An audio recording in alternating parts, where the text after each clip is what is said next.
नतीजे पर पहुंचता है कि कांगजोन कम से कम एस रैंक है और चाहे वह उसकी ट्रू आइडेंटिटी गेस न कर पाए, उसे किसी भी हाल में उसका डिसाइपल बनना चाहिए ताकि वह स्ट्रांग बन सके और एलिक्सिर हासिल कर सके। कुछ देर बाद बोंगू कांगजोन और डोल्सो के पास जाकर उन्हें उनकी पेमेंट देता है। कांगजोन पूछता है कि क्या उसने ज्यादा पैसे नहीं दे दिए।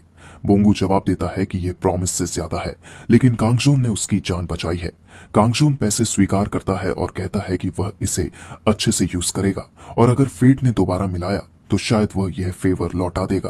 कांगजोन और डोल्सो जाने के लिए मुड़ते हैं, तभी बोंगू उन्हें फिर रोकता है और मील का ऑफर देता है। कांगजोन मना कर देता है और कहता है कि उसकी फैमिली इंतजार कर रही है। फिर सजेस्ट करता है कि यह किसी और टाइम किया जाए, लेकिन बोंगू अंदर ही अंदर डेस्परेट महसूस करता है और कांगजोन को सिर्फ 30 मिनट के लिए एक ग्लास सोजू के लिए मना लेता है। कांगजोन अचानक रुक जाता है और शौक में मुड़कर पूछता है कि क्या उसने सच में सोजू कहा। उसी पल सोजू की स्पार्कलिंग बॉटल सीन में आती है। बोंगू हिचकिचाते हुए कंफर्म करता है और कांगजोन अंदर ही अंदर सोचता है कि हाँ, अर्थ में सोजू अब भी मौजूद है। उसे याद आता है कि इनो कॉन्टिनेंट का एम्परर रहते हुए उसने हर मशहूर अल्कोहलिक ड्रिंक ट्राई की थी, लेकिन किसी का टेस्ट सोजू जैसा नहीं था। उसने सालों तक उस टेस्ट को रिक्रिएट करने की कोशिश की थी, लेकिन वह उसकी स्किल से बाहर था। वर्तमान में कांगजोन बोंगू की प्रपोजल मान लेता है और कहता है कि वे साथ में सोजू पिएंगे। सब लोग ग्रैंडमाज हैंगओवर सूप रेस्टोरेंट पहुंचते हैं और कप चीयर्स करते हैं। कांगजोन सोजू का शॉट लेता है और तुरंत महसूस करता है कि यही वह टेस्ट है जिसे वह याद करता था। सामने डोल्सो उत्साह से कुकपाप सूप खाता है और कहता है कि यह असली चीज है, हॉट, डिलीशियस और स्पाइसी, जैसे लावा में डाइव कर रहा हो। वह पूरे दिल से तारीफ करता है और कहता है कि इसका टेस्ट डिमोनिक और पूरी तरह इनडिस्क्राइबेबल है। बोंगू उन्हें देखता है और सोचता है कि वे ऐसे रिएक्ट कर रहे हैं जैसे उन्होंने 10 साल से सोजू या हैंगओवर सूप देखा ही ना हो। वह पूछता है कि क्या और मंगाया जाए। कांगजोन और डोल्सो इंथुजियास्टिकली सिर हिलाते हैं। बोंगू अंदर ही अंदर सोचता है कि शायद वे सच में रियल हेल्थ से गुजर कर आए हैं। वह रेस्टोरेंट ओनर को बुलाकर एक्स्ट्रा सोजू की बोतल और एक और बोल गुकबाप ऑर्डर करता है। डोल्सो बुजुर्ग महिला की ओर मुड़ता है, उसे मैडम कहकर संबोधित करता है और उसकी सैक्रिफाइस की सराहना करता है। फिर गंभीर होकर कहता है कि हेल्थ से ज्यादा इंपॉर्टेंट कुछ नहीं है और उससे अपना ख्याल रखने की रिक्वेस्ट करता है। ग्रैंडमा ब्लश होकर उसे देखती है और पूछती है कि क्या वह उसे जानता है। फिर हंसते हुए कहती है कि अगर फ्लर्ट कर रहा है तो बंद करे और चुपचाप खाए।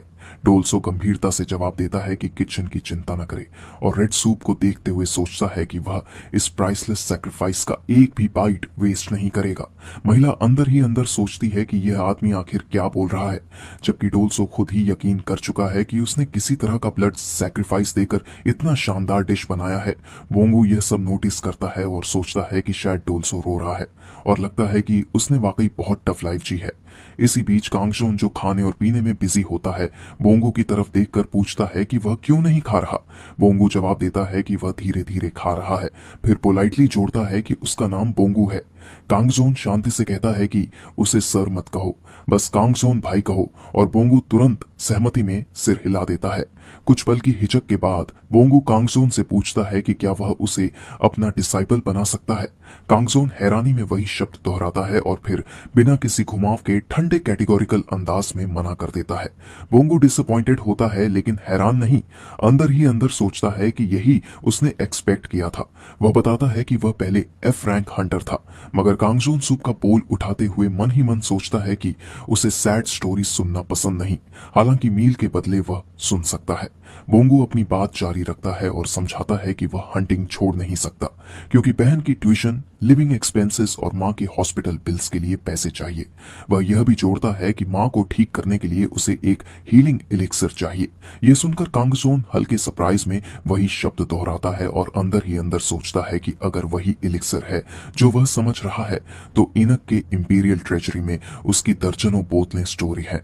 बोंगू कबूल करता है कि एलिक्सर बेहद रेयर है, दसियों या सैकड़ों बिलियंस में बिकता है और असल में पैसों से खरीदा भी नहीं जा सकता। ये सुनते ही कांगजोन सूप पीते हुए अचानक चोकर कर जाता है। जोर से खांसते हुए बुदबुदाता है कि उसे कुछ एलिक्सर साथ ले आने चाहिए थे। बोंगू पूछता है कि उसने क्या कहा, लेकिन कांगजोन बात को टाल देता है और कहता है कि कुछ नहीं। बोंगू ड्रिंक पोर करते हुए समझाता है कि एलिक्सर पाने का कोई और रास्ता नहीं है, इसीलिए उसे खुद ही रेड्स कंटिन्यू करनी पड़ी। कांगजोन पूछता है कि इतने कमजोर शरीर के साथ कैसे, और बोंगू कंफर्म करते हुए बताता है कि वह कई बार लगभग मर ही चुका था। इंजरीज के कारण महीनों बेड रेस्ट रहा, लेकिन फिर भी ट्राई करता रहा और किसी तरह इस रैंक तक पहुंच गया। कांगजोन कमेंट करता है कि बोंगू की लाइफ किसी नॉवल के मेन कैरेक्टर जैसी लगती है। बोंगू हल्के से सोचता है कि क्या सच में ऐसा लगता है, और फिर जोड़ता है कि गेट्स के अपीयर होने से पहले सब लोग खुश थे, इसी वजह से उसने आखिरी सांस तक फाइट करना सीखा। ये कहते कहते उसकी आंखों से आंसू निकल आते हैं। कांगजोन चुपचाप उसे देखता रहता है। तभी बोंगू कहता है कि उसे जल्दी स्ट्रांग बनना होगा, क्योंकि उसकी मां के पास ज्यादा टाइम नहीं है, और झुककर एक बार फिर डिसाइपल बनने की रिक्वेस्ट करता है। बस एक चांस चाहता है और कहता है कि वह कुछ भी करने को तैयार है। कांगजोन उसे पोंगपो कहकर बुला देता है और पूछता है कि एक बड़ा आदमी सबके सामने क्यों रो रहा है। बोंगू सॉरी कहता है और सुधार करता है कि उसका नाम बोंगू है। कांगजोन कहता है कि रोना बंद करो, शोल्डर सीधे रखो और खुद पर प्राउड फील करो।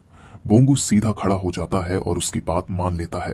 कांगजोन उसे इस बार बोंगते कहकर पुकारता है और पूछता है कि क्या वह सच में कुछ भी करने को रेडी है। बोंगू पूरे जोश के साथ यस कहता है और अंदर ही अंदर सोचता है कि बोंगते भी अच्छा नाम है। कांगजोन चेतावनी देता है कि यह आसान नहीं होगा और टास्क लिस्ट गिनाने लगता है। क्लीनिंग, लॉन्ड्री, कुकिंग, बच्चों की देखभाल और डॉग वॉकिंग करना। फिर पूछता है कि क्या वह यह सब संभाल सकता है। बोंगू अंदर से कंफ्यूज्ड होता है कि टास्क्स अजीब तरह से स्पेसिफिक है, लेकिन बिना देर किए यस कह देता है। कांगजोन कहता है कि यह अच्छा है, क्योंकि इससे उसकी बहन का बोझ हल्का होगा, जो रोज बहुत मेहनत करती है। फिर वह जोड़ता है कि वह उसकी आइडेंटिटी बोरो करना चाहता है। यह सुनकर बोंगू शॉक्ड हो जाता है और अंदर ही अंदर सोचता है कि आइडेंटिटी से उसका क्या मतलब है। कांगजोन समझाता है कि उसका मतलब अवेकेंट रजिस्ट्रेशन कार्ड से है, ताकि रजिस्ट्रेशन फी बचाई जा सके। अंदर ही अंदर कांगजोन प्लान करता है कि वह गेट रेड्स बोंगू के नाम से बुक करेगा, पोर्टर की तरह उसके साथ जाएगा और मॉन्स्टर्स खुद हैंडल करेगा। इस तरह पैसों की चिंता नहीं रहेगी और हाई रैंक गेट्स क्लियर करने के बाद भी वह फेम और झंझट से बच सकेगा। वह मन ही मन कंक्लूड करता है कि आखिर में बोंगू ही उसकी जगह फेमस हो जाएगा। फिर खुद ही नाम गड़बड़ा देता है और दोबारा बोंगू से पूछता है कि क्या वह यह कर सकता है। उसी वक्त बाहर की ठंडी हवा में दो लड़कियां मार्बस के पास आ जाती हैं। एक उसे देखकर कहती है कि वह इनसेनली क्यूट लग रहा है, जबकि दूसरी हंसते हुए पूछती है कि उसका ओनर कहाँ गया। मार्बस के भीतर एरोगेंस भरा रहता है।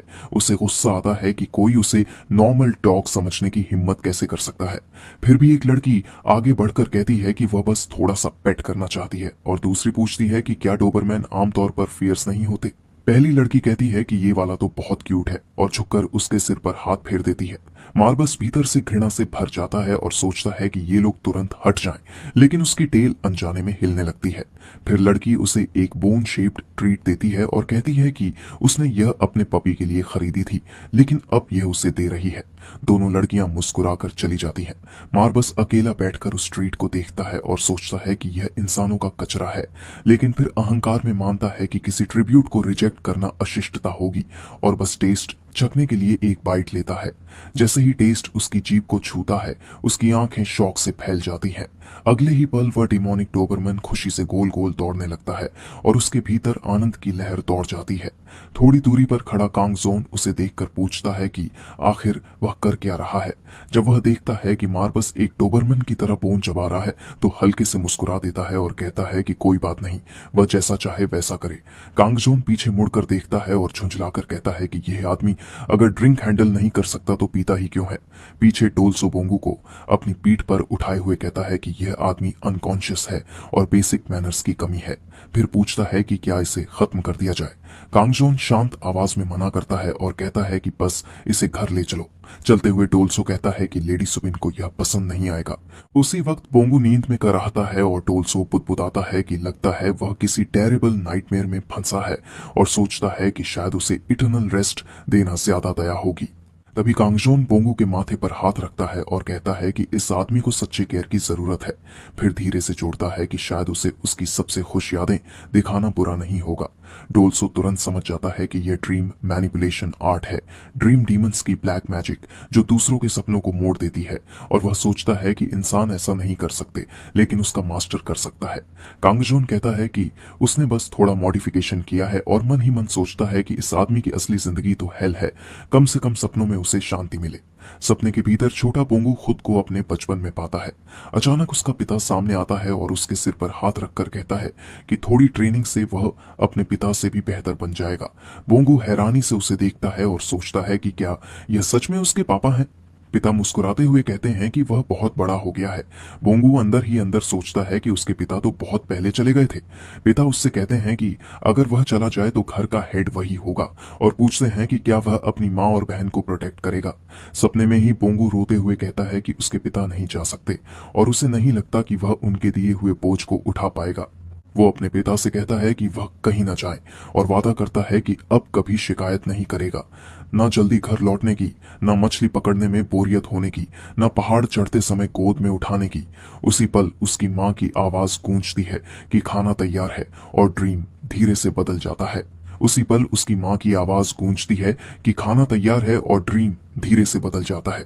पूरा परिवार अब बाहर बारबेक्यू कर रहा होता है और पिता खुश होकर कहते हैं कि ऐसा सबको अक्सर करना चाहिए।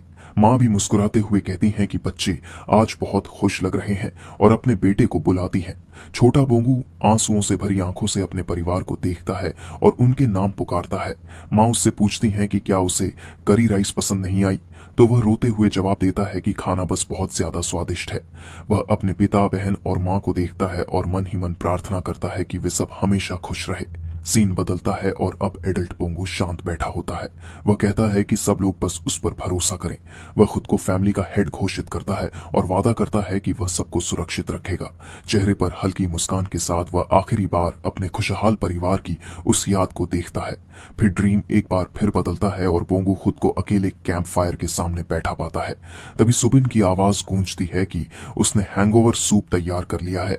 बोंगू उठने ही वाला होता है कि पीछे से डोल्सो की आवाज आती है, जो पूछता है कि क्या अब उसे खत्म कर देना चाहिए और हमेशा के लिए सुला देना चाहिए, जैसा उसने चाहा था।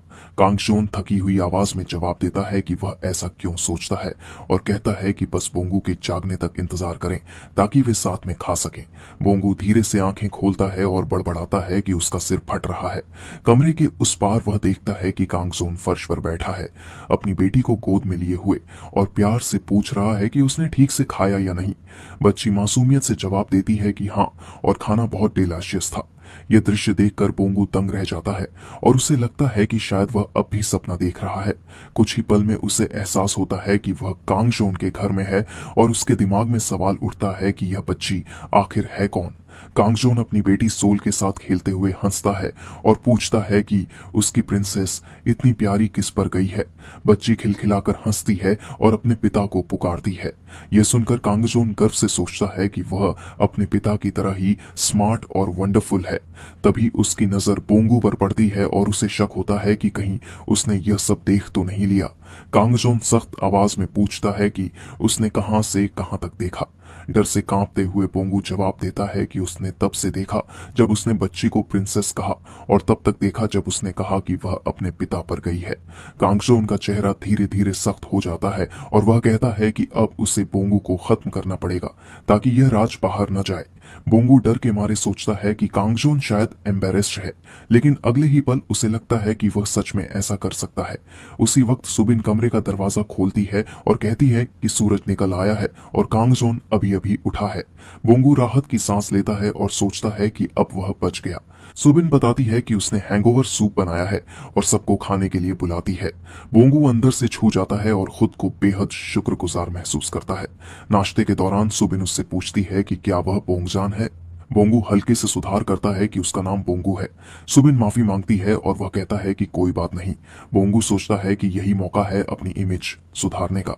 वह सुबिन की कुकिंग की तारीफ करता है और कहता है कि वह अमेजिंग है, इसीलिए उसका हस्बैंड हमेशा खुश लगता है। उसकी नजर अनजाने में कांगजोन पर चली जाती है। कांगजोन ठंडे स्वर में साफ करता है कि सुबिन उसकी वाइफ नहीं बल्कि उसकी रियल सिस्टर है। माहौल अचानक ऑकवर्ड हो जाता है और बोंगू अंदर ही अंदर खुद को कोसता है कि उसे चुप रहना चाहिए था। सुबिन मुस्कुराकर माहौल संभालते हुए कहती है कि कांगजोन ने बताया है कि वे दोनों ब्रदर्स जैसे हैं। बोंगू झेंपते हुए सिर हिलाता है। थोड़ी देर बाद सुबिन धीरे से पूछती है कि क्या वह कुछ दिनों तक कांगजोन का ख्याल रख सकता है। यह सुनकर बोंगू सन्न रह जाता है और उसके हाथ से स्पून फिसल जाता है। उसके दिमाग में वही आदमी घूमता है जिसने एक ए रैंक हंटर को सिर्फ एक नजर में खत्म कर दिया और एक बॉस लेवल डीमन को पपी बना दिया। वह सोचता है कि ख्याल रखने का मतलब आखिर क्या है। सुबिन समझाती है कि कांगजोन कुछ समय पहले एक गेट में फंसा था और करीब 1 महीने पहले ही लौटा है। बोंगू को गेट, रिटर्नीज, सर्वाइवर्स और मिस्टीरियस पावर्स की बातें याद आती हैं और वह समझ जाता है कि कांगजोन उन्हीं में से एक है। कांगजोन खाते हुए कहता है कि वह वहां फंसा नहीं था। सुबिन तंज भरे स्वर में जवाब देती है कि हाँ, क्योंकि वह वहां किसी कॉन्टिनेंट का किंग था। बोंगू की आंखें चौड़ी हो जाती हैं और उसके दिमाग में कांगजोन की छवि एक महान सम्राट के रूप में उभरती है। कांगजोन अपनी सिस्टर को सुधारते हुए कहता है कि वह सिर्फ किंग नहीं बल्कि एम्परर था। सुबिन कहती है कि उसे दोनों टाइटल्स में ज्यादा फर्क नजर नहीं आता, लेकिन कांगजोन जोर देकर कहता है कि फर्क बहुत बड़ा है। किंग्स उसकी आंखों में देखने की भी हिम्मत नहीं करते थे।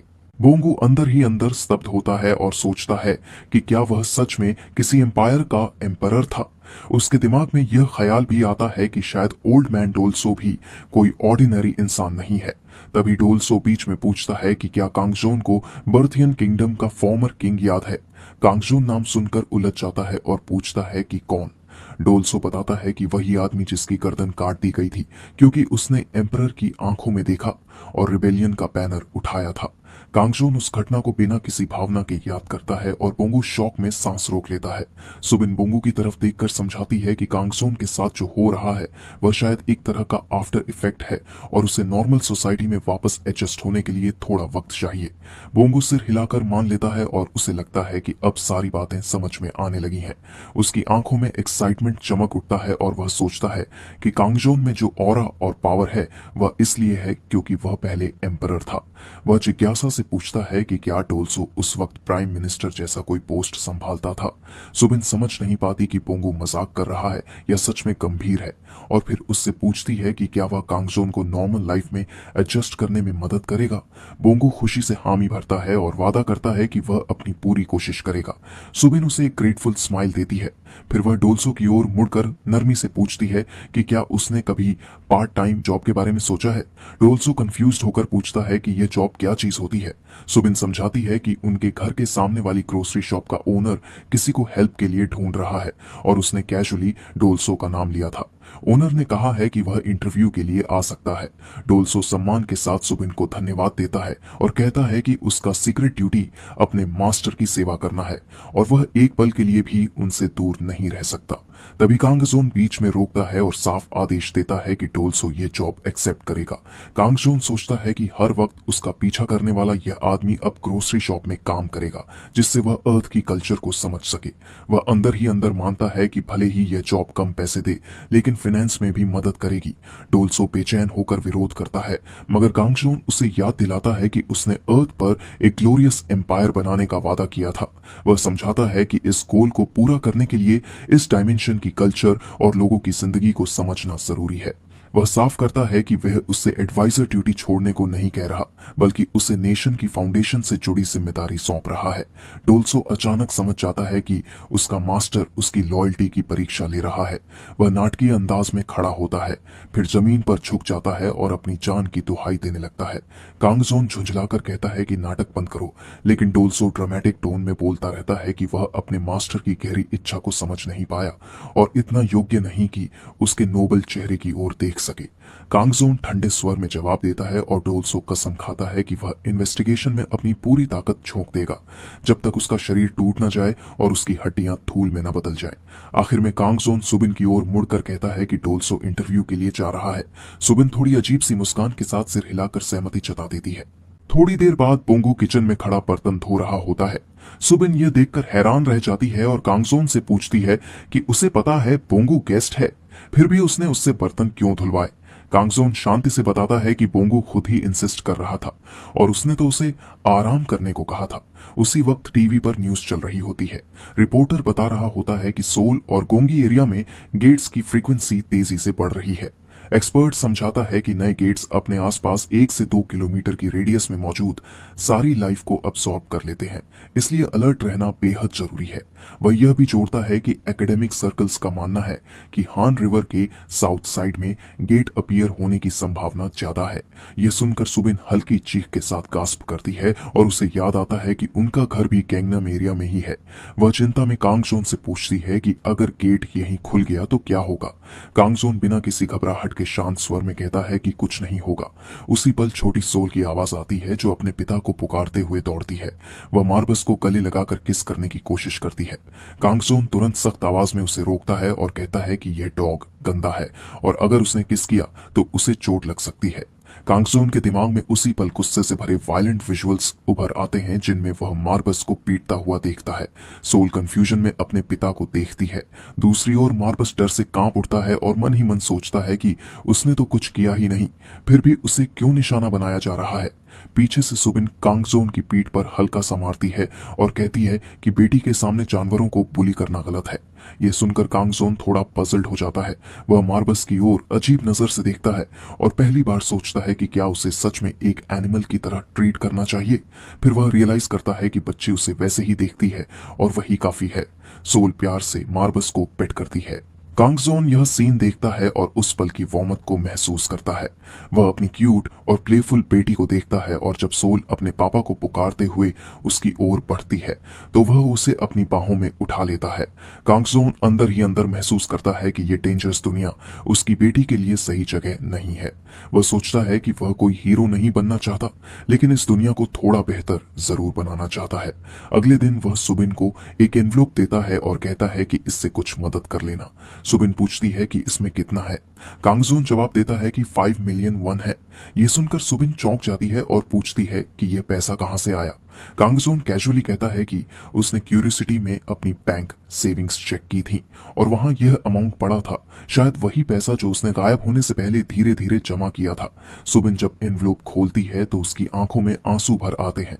वह थैंक यू कहती है और कन्फेस करती है कि उसने पहले नहीं बताया था, लेकिन पिछले कुछ दिनों से पैसों की कमी ने उसे बहुत परेशान कर रखा था। रेंट, बिल्स और फूड सब संभालना मुश्किल हो गया था। कांगजोन मुस्कुराता है और कहता है कि अच्छा है अगर यह पैसा काम आ गया। सुबिन हंसते हुए कहती है कि आज डिनर में वह उसके लिए कुछ स्वादिष्ट बनाएगी और पूछती है कि उसे कुछ खास खाना है क्या। कांगजोन कहता है कि कुछ भी चलेगा। सुबिन हंसते हुए कहती है कि वह बहुत डायरेक्ट है और फिर सजेस्ट करती है कि बाद में दोनों साथ में मार्ट चलें, ग्रोसरी लें और सोल को प्लेग्राउंड ले जाएं। कांगजोन जेंटल आवाज में मना करता है और कहता है कि आज वह घर पर ही रहकर थोड़ा रेस्ट करना चाहता है। वह डोल्सो को मार्ट जाने के लिए रिकमेंड करता है और अंदर ही अंदर सोचता है कि अगर सब साथ गए तो क्रेम्स उन्हें प्रोटेक्ट कर लेगा। सुबिन और डोल्सो ग्रोसरी के लिए निकल जाते हैं और कांगजोन उन्हें जाते हुए देखकर बस इतना कहता है कि ठीक है। घर में अकेला बचा कांगजोन हल्के से मुस्कुराता है और सोचता है कि सब कुछ परफेक्ट है।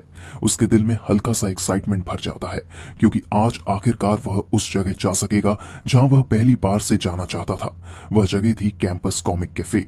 वह सोचता है कि शायद हंटर एक्स हंटर का नया वॉल्यूम आ गया होगा और 300 साल बाद वह आखिरकार उसे पढ़ पाएगा। सीन सुपरमार्केट पर कट होता है। वहां डोल्सो खुशी से सुबिन को बुलाता है जो शॉपिंग कार्ट में सोल को बैठाकर चल रही होती है। वह उत्साह से बताता है कि उसे एक और फ्री फूड सैंपल मिल गया है और अमेज्ड होकर कहता है कि बिना पैसे दिए इतनी टेस्टी चीजें खाना सच में हेवन जैसा है। वह सोल को सैंपल खिलाता है और सुबिन थोड़ी एम्बैरेस्ड दिखती है। सैंपल खाते ही सोल खुशी से कहती है कि यह बहुत डिलीशियस है। डोल्सो मजाक में गाना गाता है कि मार्ट सैंपल कॉर्नर में लाइफ अनलिमिटेड है और सोल हंसते हुए वही लाइन दोहराती है। दोनों हंसी खुशी शॉपिंग कार्ट के साथ घूमते रहते हैं। सुबिन हल्की सी सांस छोड़ती है, जबकि डंपलिंग काउंटर की रिसेप्शनिस्ट भी किसी तरह अपना गुस्सा कंट्रोल कर रही होती है। सुबिन डंपलिंग काउंटर पर पहुंचकर एक पैक डंपलिंग मांगती है। अचानक पूरे स्टोर में एक तेज और डरावनी अनाउंसमेंट गूंजती है कि सिलिम क्रॉस रोड स्टेशन के पास एक लार्ज स्केल गेट अपीयर हुआ है। भीड़ में तुरंत पैनिक फैल जाता है और हवा में डर की गंध भर जाती है। दूसरी तरफ कांगजोन कॉमिक कैफे में फ्रंट डेस्क के लड़के की बात सुनता है, जो बता रहा होता है कि हंटर एक्स हंटर का नया इश्यू अभी तक नहीं आया है। कांगजोन हैरान रह जाता है कि यह सीरीज अब तक रिलीज नहीं हुई। फ्रंट डेस्क का लड़का हल्की हंसी के साथ बताता है कि जब उसने 3 साल पहले आर्मी ज्वाइन की थी, तब उसे पूरा यकीन था कि डिस्चार्ज तक नया इश्यू आ जाएगा, लेकिन 3 साल बाद भी कुछ नहीं आया।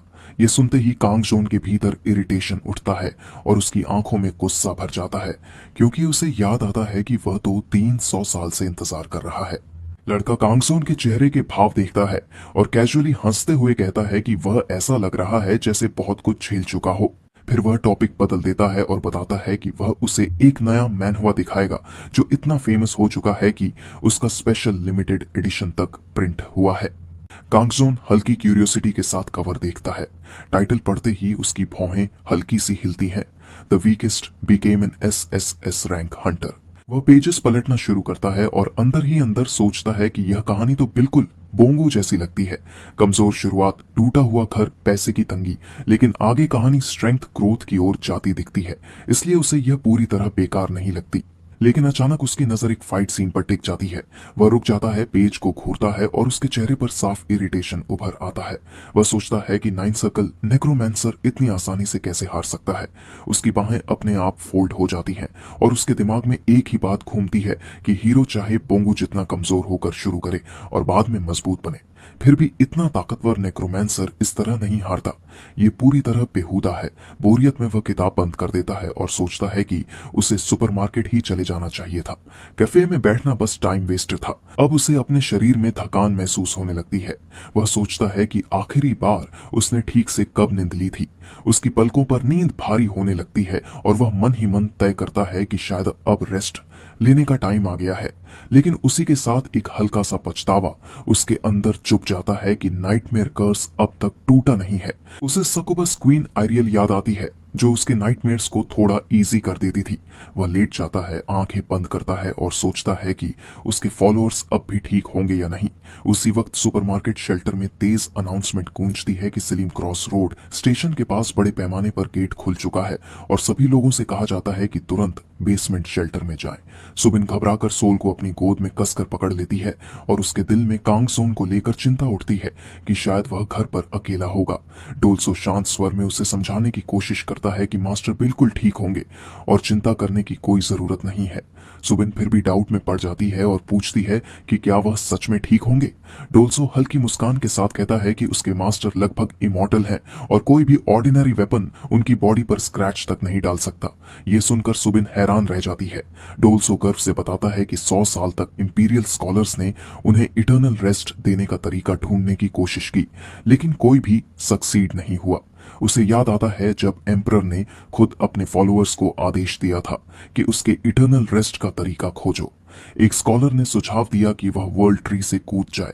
मास्टर ने ऐसा किया और ट्री की रूट्स टूट गईं, लेकिन उन्हें कुछ नहीं हुआ।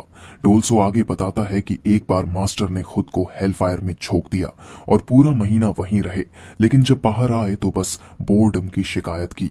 एक और बार उन्होंने ऐसा जर पिया जो एक जाइंट को भी इंस्टेंटली मार सकता था, लेकिन वह और ज्यादा हेल्दी हो गए। हंसते हुए डोल्सो कंक्लूड करता है कि मास्टर चाहे जो करें हमेशा लौट आते हैं। या यही ट्रू इमोर्टैलिटी नहीं है? सुबिन हल्के सरकस में कहती है कि शायद वह एक्सैगरेट कर रहा है और खुद को समझाती है कि उनका घर सिलीम से दूर है, इसलिए वह सेफ होगा। लेकिन उसी पल डोल्सो को याद आता है कि कुछ समय पहले कांगजोन ने कहा था कि वह बाहर स्नीकिंग करेगा और अगर उसकी सिस्टर पूछे तो कहना कि वह घर पर है, और मजाक में धमकाया था कि अगर सीक्रेट खुला तो पनिशमेंट मिलेगी। ये सोचकर डोल्सो पसीने से भीग जाता है और खुद को दिलासा देता है कि मास्टर जरूर घर पर ही होंगे। कहीं और एक औरत न्यूज सुनती है कि इस गेट को कैटास्ट्रोफी रैंक क्लासिफाई किया गया है। वह बताती है कि कैटास्ट्रोफी रैंक सिस्टम का सबसे हाईएस्ट थ्रेट लेवल होता है। कोई कहता है कि कई हंटर्स पहले ही भेजे जा चुके हैं, कोई उम्मीद करता है कि शायद गेट कंट्रोल हो जाए। सुबिन अंदर ही अंदर सोचती है कि कैटास्ट्रोफी रैंक गेट पूरे देश को मिटा सकता है, ठीक वैसे ही जैसे 3 साल पहले हुआ था।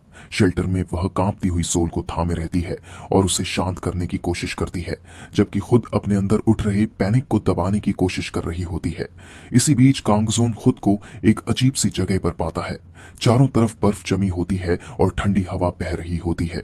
उसे शक होता है कि शायद वह किसी ड्रीम में है। तभी उसके सामने एक ब्लू सिस्टम विंडो उभरती है और बताती है कि उसने डिमेंशनल गेट जोटन सैंक्चुरी में एंट्री की है। उसी पल उसे रियलाइज होता है कि वह सच में गेट के अंदर है और शायद वही गेट है जो मंगा कैफे के पास खुला था। उसे अपनी सिस्टर और डॉटर याद आती है और वह यह सोचकर राहत महसूस करता है कि क्रेम्स उनके साथ है, इसलिए वे सेफ होंगे। वह अपने आर्म्स को स्ट्रेच करता है और हल्का सा अम्यूज्ड महसूस करता है कि अब उसे गेट फी नहीं देनी पड़ेगी। उसके चेहरे पर हल्की मुस्कान आ जाती है और वह सोचता है कि कभी कभी अच्छी चीजें बिना प्लान के भी मिल जाती हैं। फिर सीन 3 घंटे बाद कट होता है। उसी गेट के अंदर बोंगू और उसकी टीम जान की बाजी लगाकर लड़ रही होती है। बोंगू खुद से बड़बड़ाता है कि यह लड़ाई कितनी इंटेंस हो चुकी है। पास ही एक एस रैंक हंटर जिहोन, जिसे लोग स्विफ्ट ब्लेड कहते हैं, एक विशाल आइस मॉन्स्टर से भिड़ा हुआ है। बोंगू अवाक होकर देखता है कि एक रेगुलर मॉन्स्टर ऐसे हंटर के बराबर कैसे फाइट कर पा रहा है। वह अंदर ही अंदर सार्केस्टिक टोन में सोचता है कि यही लेवल होता है एस रैंक का और जिहोन की ताकत की तारीफ करता है। लड़ाई की इंटेंसिटी हर चेहरे पर साफ झलकती है। एक फीमेल हंटर सोचती है कि अगर एस रैंक हंटर यहां नहीं होता तो वे सब अब तक मर चुके होते। कोई सर्वाइवर्स गिन रहा होता है, कोई पूरी तरह होपलेस नजर आता है। बोंगू अंदर से टूटता हुआ महसूस करता है और मान लेता है कि वह कुछ भी नहीं कर सकता। आखिरकार जिहोन मॉन्स्टर को मार देता है, लेकिन खुद पूरी तरह इंजर्ड और पूरी तरह एग्जॉस्टेड होता है। बोंगू को एहसास होता है कि अभी भी दर्जनों मॉन्स्टर्स बाकी हैं। वह बेचैनी में सोचता है कि भले ही वे रेगुलर मॉन्स्टर्स को किसी तरह खत्म कर लें, लेकिन क्या वे बॉस मॉन्स्टर को डिफीट कर पाएंगे? उसके दिल की धड़कन तेज हो जाती है और उसके दिमाग में वही डर उभर आता है कि अगर वे हार गए तो वही तबाही दोहराई जाएगी जो 3 साल पहले हुई थी। अचानक सिस्टम नोटिफिकेशन आता है कि बाकी सारे आइस जायंट्स एक साथ गिर चुके हैं, यानी वे सभी डिफीट हो चुके हैं। बोंगू दंग रह जाता है और कुछ सेकंड्स तक उसे समझ ही नहीं आता कि यह हुआ कैसे। तभी सिस्टम विंडो फिर चमकती है और चेतावनी देती है कि बॉस मॉन्स्टर अप्रोच कर रहा है। नाम सामने आता है guardian of the Jotunn sanctuary, frost giant Rimthorus. अगले ही पल जमीन कांपती है और रिमथोरस अपने विशाल शरीर, सफेद दाढ़ी और बर्फीले सींगों के साथ हंटर्स के बीच उतरता है। उसकी आवाज पूरे क्षेत्र में गूंजती है जब वह खुद को ब्लू फ्लेम का गार्डियन और देवता का मैसेंजर बताता है। उसकी ऑरा इतनी भारी होती है कि ज्यादातर हंटर्स उसी पल घुटनों के बल गिर जाते हैं। बोंगू अपने पैरों पर खड़े रहने की कोशिश करता है। उसका शरीर कांपता है और पास खड़ा एस रैंक हंटर जिहोन भी मुश्किल से खुद को संभाल पाता है। रिमथोरस आगे बढ़ता है और कहता है कि सजा देने से पहले वह एक सवाल पूछेगा। वह किसी ऐसे व्यक्ति के बारे में पूछता है जो उन हंटर्स के साथ सेंचुरी में घुसा था। जवाब ना मिलने पर वह अचानक जिहोन पर वार करता है और उसे अपनी विशाल मुट्ठी में जकड़कर कुचल देता है। जिहोन का शरीर दूर जाकर बर्फ पर गिरता है। रिमथोरस फिर गरजता है और मांग करता है कि सेंचुरी में घुसे उस व्यक्ति को सामने लाया जाए। जियोन खुद भी नहीं समझ पाता कि मॉन्स्टर किसकी बात कर रहा है। रिमथोरस गुस्से में जियोन को फिर से फेंक देता है और चिल्लाता है कि अगर वह उस व्यक्ति को छिपाता रहा तो वह उसकी पूरी रेस को खत्म कर देगा। बोंगू हॉरर में यह सब देखता रहता है। एस रैंक हंटर एक ही वार में गिर चुका होता है और अब सिचुएशन पूरी तरह होपलेस लगने लगती है। बोंगू कांपते हुए बड़बड़ाता है कि वह यहाँ नहीं मर सकता। उसकी आंखों के सामने उसकी माँ और बहन की तस्वीरें उभर आती हैं। वह पीछे मुड़कर मॉन्स्टर से दूर भागने की कोशिश करता है। उसकी आंखों में डिटर्मिनेशन चलता है और वह अंदर ही अंदर चिल्लाता है कि वह ऐसे नहीं मरेगा। लेकिन भागते वक्त उसका पैर फिसल जाता है और वह बर्फ पर समरसॉल्ट खाते हुए गिर पड़ता है। उसी पल रिमथोरस ठंडे स्वर में कहता है कि ब्लू फ्लेम के गार्डियन से कोई भी बचकर नहीं जाता। बोंगू डर से फ्रीज हो जाता है और खुद से दोहराता है कि वह यहाँ नहीं मर सकता। तभी अचानक बॉस मॉन्स्टर पीछे मुड़ता है और बोलता है कि उसका असली ओपोनेंट अब सामने आ गया है। बोंगू पूरी तरह कंफ्यूज्ड हो जाता है। तभी वह देखता है कि दूर पीछे अनडेड जायंट्स की एक पूरी भीड़ खड़ी है। उनकी आंखें डार्क पर्पल रंग में चमक रही होती हैं। बोंगो डिसबिलीफ में पीछे हटता है और समझ नहीं पाता कि ये क्रीचर सच में मॉन्स्टर्स हैं या कुछ और। उसी वक्त उसे एक जानी पहचानी आवाज सुनाई देती है। कंगजोन उसका नाम पुकारता है। बोंगो ऊपर देखता है और शॉक में जम जाता है।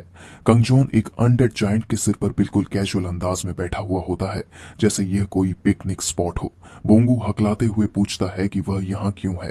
कंगजोन हल्की शांत मुस्कान के साथ जवाब देता है कि चीजें बस ऐसे ही हो गईं। उस पल बोंगो को अजीब सी रिलीफ महसूस होती है और वह खुशी जताता है कि वे फिर मिल गए। लेकिन अगले ही सेकंड उसके दिमाग में एक और ख्याल आता है और वह शॉक में रुक जाता है। क्या सच में कंगजोन ने अकेले ही उन सारे मॉन्स्टर्स को हरा दिया?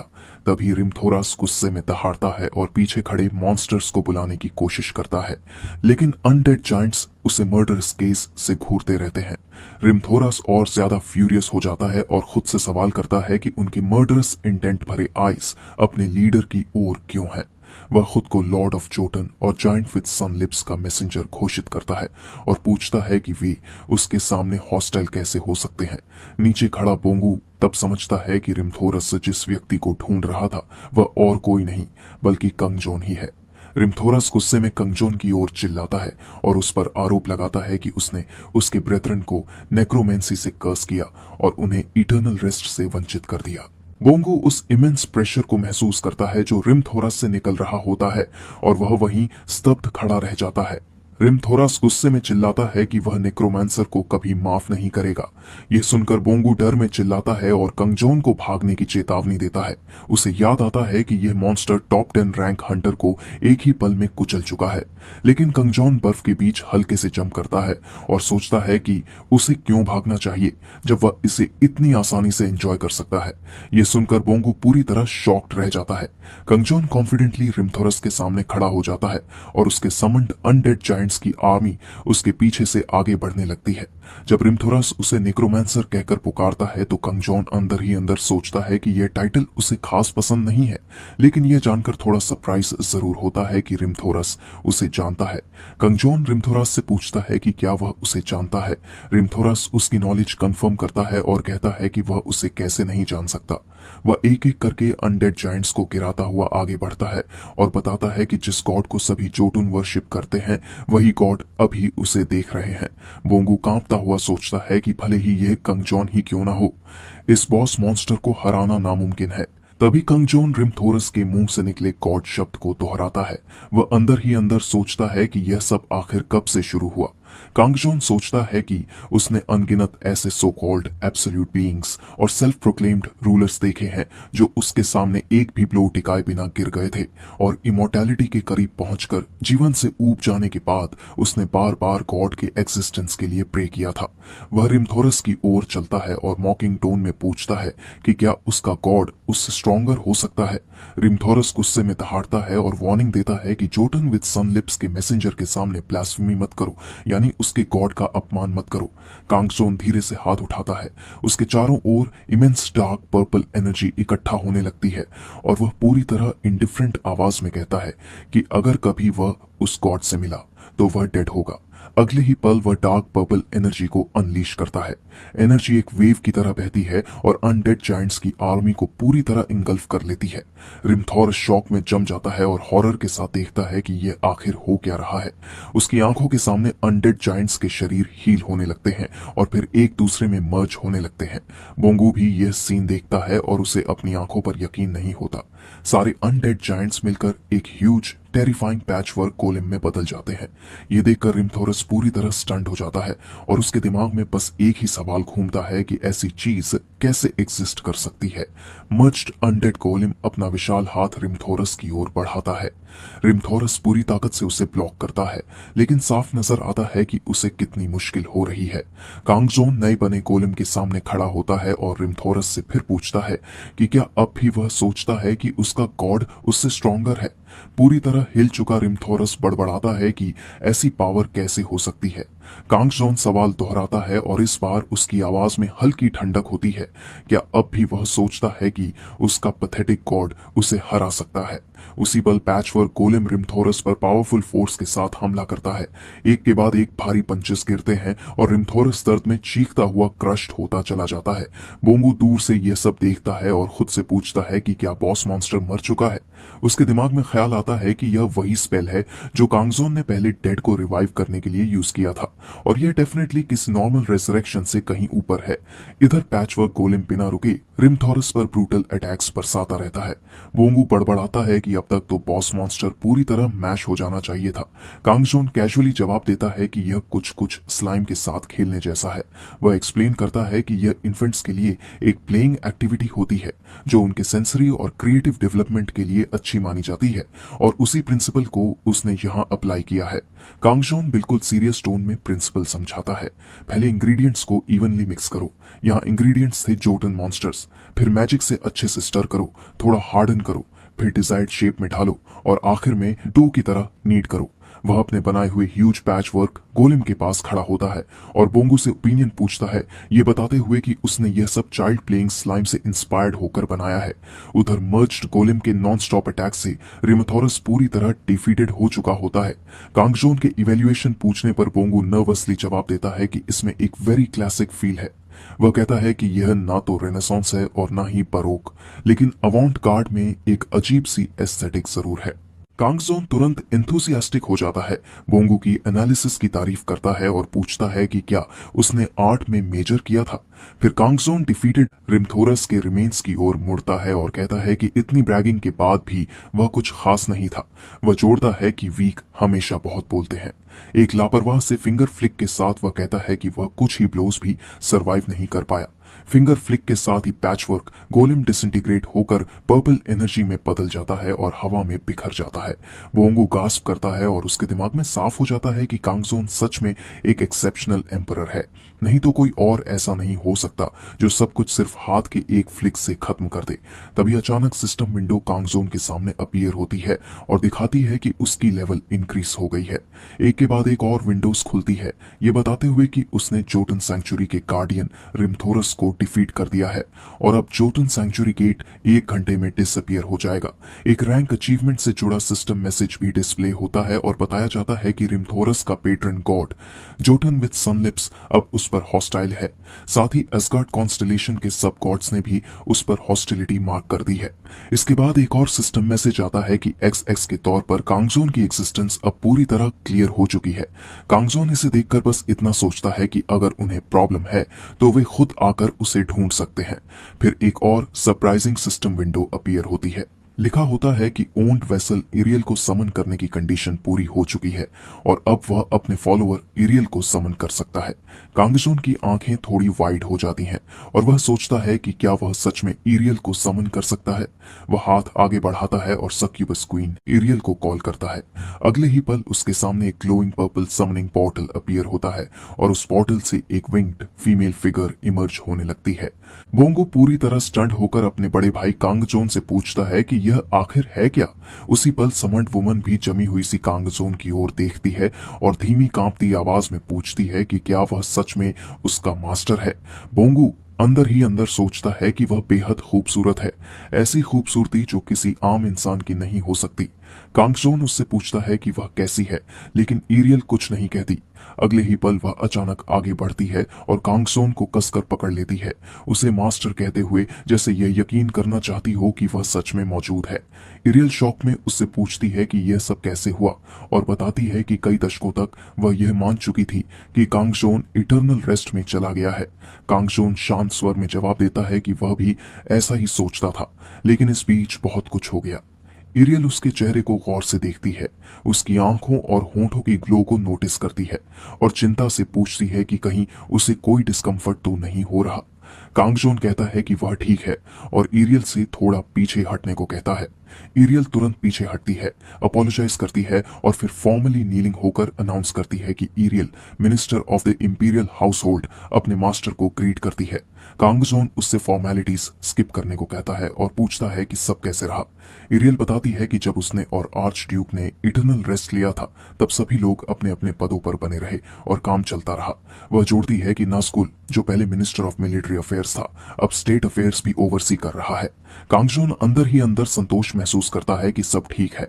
वह एरियल को खड़े होने का इशारा करता है और सोचता है कि चूंकि क्रेम्सली उसके साथ अर्थ पर आया है, इसलिए नास्कुल ही फिलहाल थ्रोन के लिए सबसे सूटेबल रहेगा। इसके बाद एरियल तुरंत आर्च ड्यूक के बारे में पूछती है, जिसने सैक्रिफाइस चुनकर उसके साथ इटर्नल रेस्ट लिया था। कांगजोन पूछता है कि क्या वह क्रेम्स की बात कर रही है और बताता है कि वह अभी उसकी सिस्टर के साथ ग्रोसरी शॉपिंग पर गया है। ये सुनकर एरियल पूरी तरह कंफ्यूज हो जाती है। कांगजोन उसे रिलैक्स होने को कहता है, बताता है कि क्रेम्स बिल्कुल ठीक है और सजेस्ट करता है कि बाकी बातें लौटते समय डिस्कस करेंगे। एरियल सिर हिलाकर सहमति जताती है। फिर कांगजोन बोंगू की ओर मुड़ता है और उसे अपना ओनली एंड रिलायबल डिसाइपल कहता है। बोंगू नर्वस हो जाता है और सोचता है कि अब वह क्या कहने वाला है। कांगजोन बताता है कि वह चुपके से बाहर आया है और इसलिए उसे अपनी सिस्टर के लौटने से पहले वापस जाना होगा। वह बोंगू से पूछता है कि क्या वह क्लीन अप उसे छोड़ सकता है। फिर वह लगभग खुशमिजाज अंदाज में अनाउंस करता है कि अब वह डिसअपियर होने वाला है और गिनती शुरू करता है। बोंगू पैनिक में उसे रोकने की कोशिश करता है, लेकिन इससे पहले कि वह कुछ कर पाए, कांगजोन और एरियल स्टार्स जैसी फ्लैश में गायब हो जाते हैं। बोंगू बर्फ और तबाही के बीच अकेला खड़ा रह जाता है। वह चारों ओर देखता है और खुद से पूछता है कि क्या वह सच में इसे पिछली बार की तरह क्लीन अप कर पाएगा। बाहर सिलिम स्टेशन के पास अथॉरिटीज ने पहले से ही सिक्योरिटी कॉर्डन सेट कर दिया होता है। हंटर मैनेजमेंट ब्यूरो के डायरेक्टर दोचुल फर्स्ट रेड टीम में शामिल हंटर्स की लिस्ट रिव्यू करना चाहते हैं और उनका असिस्टेंट अफर्मेटिव जवाब देता है। असिस्टेंट बताता है कि 10वें एस रैंक हंटर जियोन के साथ कुल 20 हंटर्स डिप्लॉय किए गए थे। डायरेक्टर पूछते हैं कि जियोन के अलावा कोई और नोटवर्दी नाम है क्या। असिस्टेंट जवाब देता है कि जियोन के अलावा एक standard A rank red team थी, जिसमें यू संगा और जुवन जैसे प्रोमिनेंट नाम शामिल थे। डायरेक्टर थॉटफुली मरमर करते हैं। फिर असिस्टेंट बताता है कि एक प्रॉमिसिंग सी रैंक रोगी को भी फर्स्ट रेड टीम में भेजा गया था। डायरेक्टर सरप्राइज में पूछते हैं कि सी रैंक। असिस्टेंट एक्सप्लेन करता है कि उस रुकी ने हाल ही में डिजिटल कॉम्प्लेक्स स्टेशन गेट पर एक ए रैंक किलर को सबड्यू किया था। डायरेक्टर उसे याद करते हैं और अफसोस में कहते हैं कि वह बहुत प्रॉमिसिंग था और यह वाकई शर्म की बात है। असिस्टेंट बताता है कि गेट डेंजर लेवल पूरी तरह मेजर होने से पहले ही उन्हें डिप्लॉय कर दिया गया था, इसलिए फोर्सेस प्रॉपरली प्रिपेयर्ड नहीं थी। डायरेक्टर ऑर्डर देते हैं कि जिन्होंने अपनी सैक्रिफाइस से टाइम बाय किया है, उनकी वजह से सेकेंडरी डैमेज रोकी जानी चाहिए, चाहे कॉस्ट कुछ भी हो। असिस्टेंट तुरंत एफर्मेटिव जवाब देता है। डायरेक्टर ग्लोइंग रेड गेट को भारी मन से देखते हैं और सोचते हैं कि कब तक उन्हें यूं ही यंग पीपल की सोल सैक्रिफाइस होते देखनी पड़ेगी। तभी अचानक गेट सिकुड़ने और फ्लक्चुएट करने लगता है। डायरेक्टर अमेजमेंट में रियलाइज करते हैं कि गेट डिसअपियर हो रहा है। कुछ ही पलों में गेट पूरी तरह गायब हो जाता है और पीछे सड़क पर कोलैप्स्ड और इंजर्ड हंटर्स पड़े रह जाते हैं। ऑनलुकर्स खुशी से चीयर करते हैं और हैरानी जताते हैं कि हंटर्स ने कर दिखाया और डिजास्टर क्लास गेट क्लियर हो गया। उसी वक्त असिस्टेंट एक कॉन्शियस सर्वाइवर को नोटिस करता है।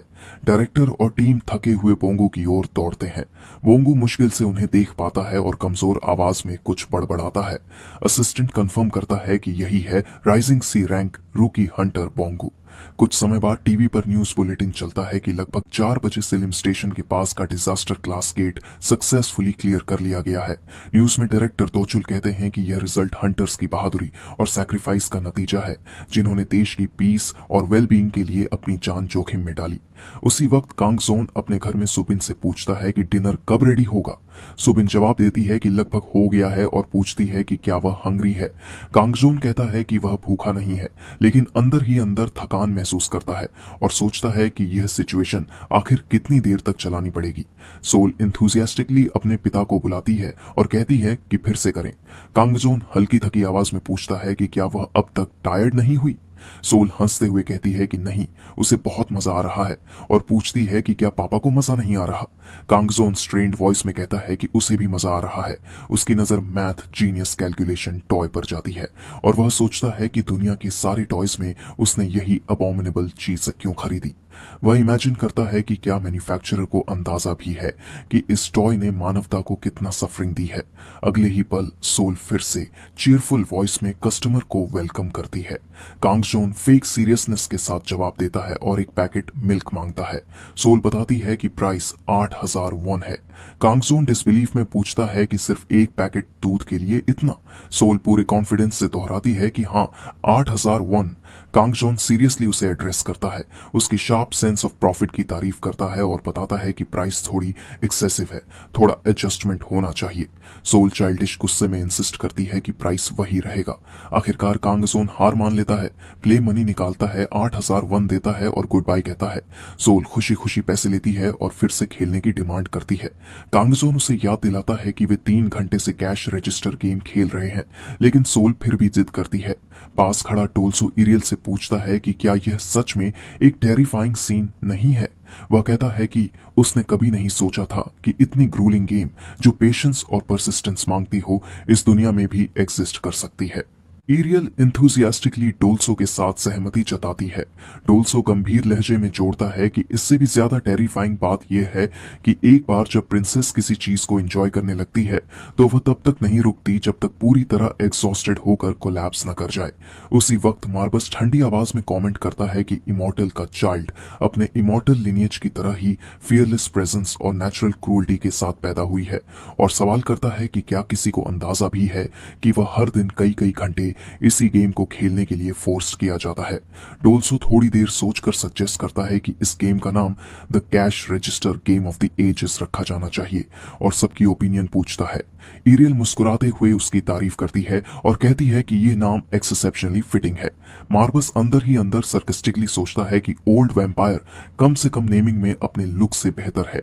कांगजोन उन्हें अनॉयड नजरों से देखता है और शांत लेकिन भारी आवाज में कहता है कि वह सब सुन सकता है। ये सुनते ही डोल्सो, इरियल और मार्बस तीनों वहीं फ्रीज हो जाते हैं। तभी किचन से सुबिन की आवाज आती है कि डिनर रेडी है। कांगजोन राहत की सांस लेता है, लेकिन सोल तुरंत जिद पकड़ लेती है कि वह खाना नहीं खाएगी और उसे और खेलना है। सुबिन उसे डांटते हुए कहती है कि उसे खाना खाना ही होगा, लेकिन सोल बार बार रिफ्यूज करती है और इंसिस्ट करती है कि वह खेलना चाहती है। सुबिन थोड़ी सख्ती से पूछती है कि क्या वह सच में इतनी स्टबन रहेगी, फिर जेंटल होकर सजेस्ट करती है कि खाना खत्म करने के बाद वह पापा से फिर खेलने के लिए कह सकती है। कांगजोन यह सुनकर शौक में सोचता है कि उसकी बहन आखिर कह क्या रही है। सोल इनोसेंट आंखों से पूछती है कि क्या खाना खाने के बाद फिर खेल सकते हैं। कांगजोन उसकी क्यूटनेस देखकर अपने चेस्ट को पकड़ लेता है और प्रिंसेस के सामने हार मानने को मजबूर हो जाता है। आखिरकार वह पूरी तरह सरेंडर करता है और अग्री करता है कि खाना खाने के बाद फिर खेलेंगे। इसके बाद सब लोग लेविश डिनर टेबल पर बैठते हैं और कांगजोन कमेंट करता है कि इतना कुछ प्रिपेयर किया गया है कि टेबल भी टूट सकती है। माहौल थोड़ा हल्का होता है और तभी सुबिन इरियल की तरफ देखकर उसकी आइडेंटिटी के बारे में पूछती है। इरियल पहले सुबिन से परमिशन मांगती है और फिर फॉर्मली इंट्रोड्यूस होने की रिक्वेस्ट करती है। वह खुद को इंपीरियल हाउस होल्ड की मिनिस्टर एरियल बताती है, जो पहले अपने मास्टर की इंपीरियल पैलेस में सेवा करती थी। सुबिन हल्की कंफ्यूजन के साथ कहती है कि वह समझती है, फिर धीरे से कांगजोन की ओर झुककर फुसफुसाती है कि उसे लगता है एरियल अभी भी बीमार है। कांगजोन उसे रियश्योर करता है कि एरियल बिल्कुल फाइन है। सुबिन अंदर ही अंदर सोचती है कि बॉडी तो ठीक लग रही है, लेकिन माइंड शायद नहीं। सुबिन इरियल से पूछती है कि उसने कांगजोन से कांटेक्ट कैसे किया और वह उनके घर तक कैसे पहुंची। इरियल जवाब देना शुरू ही करती है कि कांगजोन जल्दी से बीच में बोल देता है और कहता है कि आज उनकी मुलाकात बस चांद से हुई थी। वह अंदर ही अंदर सोचता है कि अच्छा हुआ वह अपनी सिस्टर के आने से पहले लौट आया और इरियल को ट्रांसफॉर्म होने का ऑनर दे दिया, नहीं तो उसकी ओरिजिनल डिमोनिक फॉर्म सब देख लेते। सुबिन सरप्राइज में पूछती है कि क्या कांगजोन आज बाहर गया था, लेकिन कांगजोन तुरंत कहता है कि वह बस पास की ग्रोसरी तक गया था। सुबिन गंभीर होकर उसे डांटती है और कहती है कि डिजास्टर रैंक गेट की वजह से इतना बड़ा कियोस होने के बाद भी वह ऐसे बाहर क्यों गया। कांगजोन सिर झुकाकर मान लेता है कि गलती उसकी थी और माफी मांगता है। उसी वक्त डोल्सो अपने नोटबुक में बड़े ध्यान से लिख रहा होता है कि लेडी सुबिन ने हिज मैजेस्टी को बिना परमिशन बाहर जाने पर स्कोल्ड किया और हिज मैजेस्टी ने छोटे बच्चे की तरह डिफीटेड होकर रिप्लाई किया। कांगजोन गुस्से में उसका नाम पुकारता है, अपनी पावर से स्पून मोड़ देता है और क्लियर करते हुए पूछता है कि उसकी उम्र कितनी है। डोल्सो शांति से जवाब देता है कि 1200 साल से ऊपर और कांगजोन ताना मारते हुए कहता है कि फिर तो उसने काफी लंबी लाइफ जी ली है। डोल्सो एम्बेरेस्ड होकर गला साफ करता है। इसके बाद सुबिन एरियल से पूछती है कि वह फिलहाल कहाँ रह रही है। एरियल हेजिडेंट होकर कुछ कहने की कोशिश करती है तो सुबिन कंसर्न में पूछती है कि क्या उसके पास रहने की कोई जगह नहीं है। एरियल मान लेती है कि यह कहना ह्यूमिलिएटिंग है, लेकिन उसने अभी तक कोई रेसिडेंस सिक्योर नहीं किया। यह सुनकर सुबिन शॉक में कहती है कि यह अनबिलीवेबल है, इतनी यंग और ब्यूटीफुल औरत अकेली, वह भी इस डेंजरस दुनिया में। वह बिना हिचक तुरंत सजेस्ट करती है कि एरियल फिलहाल उनके साथ ही रहे। एरियल तुरंत प्रोटेस्ट करती है और कहती है कि वह इंपीरियल फैमिली पर बोझ कैसे बन सकती है। सुबिन स्टर्न लहजे में पूछती है कि क्या वह इस खतरनाक दुनिया में होमलेस रहना पसंद करेगी। फिर वह उसे मिस एरियल कहकर कुछ कहने ही वाली होती है, लेकिन वाक्य बीच में अटक जाता है और एरियल सवालिया नजरों से उसकी ओर देखती है। अचानक सुबिन जोर से बोल पड़ती है कि यह इंपीरियल ऑनर्डर है। ये सुनते ही एरियल बिना एक पल गंवाए जमीन पर झुक जाती है और गंभीर स्वर में अनाउंस करती है कि वह इंपीरियल कमांड का पालन करेगी। सुबिन हड़बड़ाकर पूरी तरह एम्बेरस हो जाती है और जल्दी से कहती है कि उठ जाओ, ये सब करने की जरूरत नहीं है। एरियल तुरंत एफर्मेटिव जवाब देती है और सीधी खड़ी हो जाती है। कांगजोन अपनी हंसी रोकने की पूरी कोशिश करता है और अंदर ही अंदर सोचता है कि यह इंपीरियल ऑर्डर वाला सीन कितना अपसर्ड लग रहा है। यह देखकर सुबिन फुसफुसाकर उसे चुप रहने का इशारा करती है। फिर टॉपिक बदलते हुए उससे पूछती है कि क्या उसने सुना है कि गेट डिसअपियर हो गया है। वह जोड़ती है कि डिजास्टर रैंक गेट की खबर सुनकर उसे सच में डर लग गया था। उसी वक्त टीवी पर न्यूज बुलेटिन चलता है जिसमें बताया जाता है कि आज आए डिजास्टर रैंक गेट में 16 हंटर्स मारे गए हैं और 6 सर्वाइवर्स में से 5 अब भी अनकॉन्शियस हैं। सुबिन का चेहरा उदास हो जाता है और वह कहती है कि अच्छा हुआ गेट जल्दी सबड्यूट हो गया, वरना पता नहीं कितने और लोग मर जाते। कांगजोन उसे शांत स्वर में अश्योर करता है कि ऐसा कभी नहीं होगा, क्योंकि वह हमेशा उसे और सोल को प्रोटेक्ट करेगा। सुबिन फिर टीवी की ओर देखती है जहां रिपोर्टर्स बोंगो को घेर कर सवाल पूछ रहे होते हैं। कांगजोन हल्की खुशी के साथ कहता है कि उनका बोंगो तो न्यूज पर भी आ गया, अब तो सच में ऊंचाई पर जा रहा है।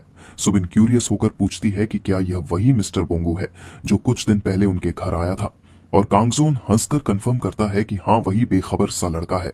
सुबिन पूछती है कि क्या वह हंटर है और कांगजोन हाँ में जवाब देता है। सुबिन थोड़ा नाराज होकर पूछती है कि उसने पहले क्यों नहीं बताया, और कांगजोन पूरी शांति से कहता है कि उसने पूछा ही नहीं था।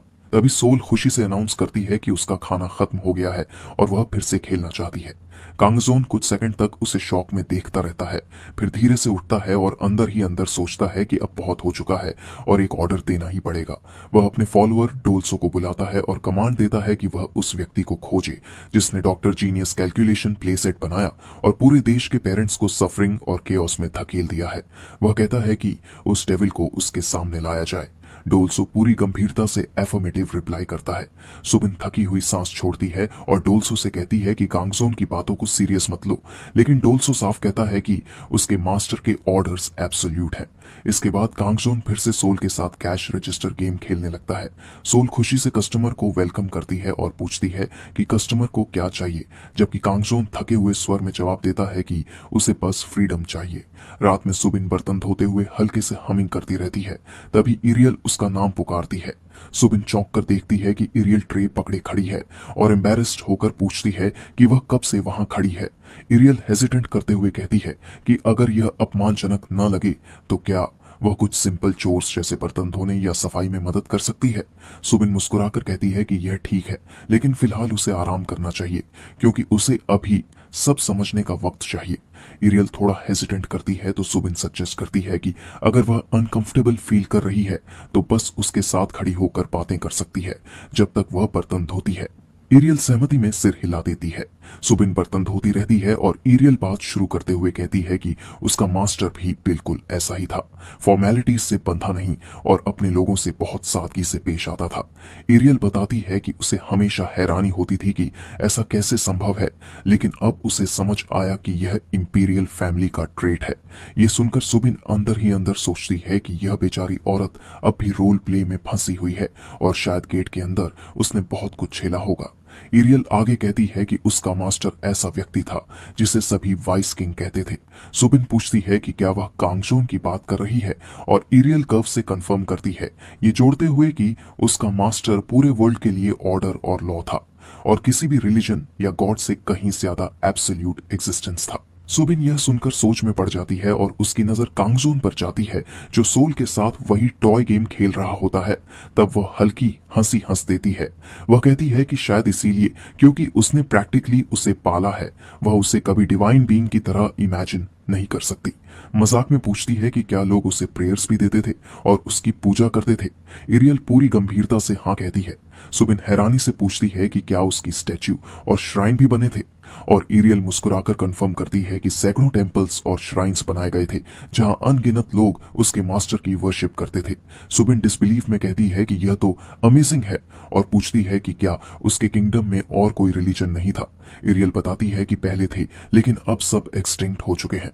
सुबिन पूछती है कि क्या कांगजोन ने उन्हें खत्म किया था, और एरियल तुरंत डिनाई करते हुए कहती है कि उसके मास्टर ने कभी किसी रिलीजन को सप्रेस नहीं किया, लोगों ने खुद ही बाकी गॉड्स की पूजा छोड़ दी। वह बताती है कि बाकी गॉड सिर्फ फेथ और वर्शिप की डिमांड करते थे लेकिन कोई डायरेक्ट सैल्वेशन नहीं देता था, जबकि उसका मास्टर खुद आगे आया और लोगों को सैल्वेशन दिया। एरियल आगे बताती है कि उसके मास्टर ने एंडलेस वॉर को खत्म किया, बार बार फॉरेन इन्वेजन से कॉन्टिनेंट को बचाया और सैकड़ों सालों तक एम्परर की तरह रूल किया, इसलिए लोग उसे गॉड की तरह सर्व करते थे। वह कंक्लूड करती है कि उसका मास्टर सच में महान था और उस समय नाइन्थ सर्कल नेक्रोमैंसर के पीक तक पहुंच चुका था। सुबिन क्यूरियस होकर पूछती है कि क्या गॉड्स उसे हेट करते थे, और एरियल पूछती है कौन से। जब सुबिन क्लैरिफाई करती है कि वो गॉड्स जिनके डिवोटीज उसने छीन लिए, एरियल अग्री करती है और कहती है कि उनमें उसके मास्टर के लिए इंटेंस जेलसी और एनवी थी, अगर वे गॉड सच में एग्जिस्ट करते हों। इसी बीच सुबिन का फोन बजता है। वह कॉलर आईडी देखकर सोचती है कि ग्रोसरी स्टोर ओनर इस वक्त क्यों कॉल कर रहा है। वह कॉल उठाती है, ध्यान से सुनती है, फिर कहती है कि हाँ समझ गई और अगर कुछ बदले तो बता देना, साथ ही हमेशा कंसिडरेट रहने के लिए धन्यवाद देती है। कॉल खत्म करने के बाद वह डोल्सो की तरफ मुड़कर पूछती है कि क्या वह कल इंटरव्यू के लिए जा पाएगा। वह बताती है कि ग्रोसरी स्टोर में पार्ट टाइम जॉब के लिए इंटरव्यू कल ठीक 3 बजे में है। डोल्सो शॉक में पार्ट टाइम जॉब शब्द दोहराता है और फिर अचानक उसके भीतर एक्साइटमेंट की लहर दौड़ जाती है। वह इंटरनली सोचता है कि शायद यही उसके मास्टर के नए किंगडम की फाउंडेशन रखने की पहली स्टेप है। अगली सुबह ग्रोसरी स्टोर में दुकान का मालिक रिज्यूम देखते हुए पूछता है कि क्या उसका नाम मिस्टर जॉय डोल्सो है।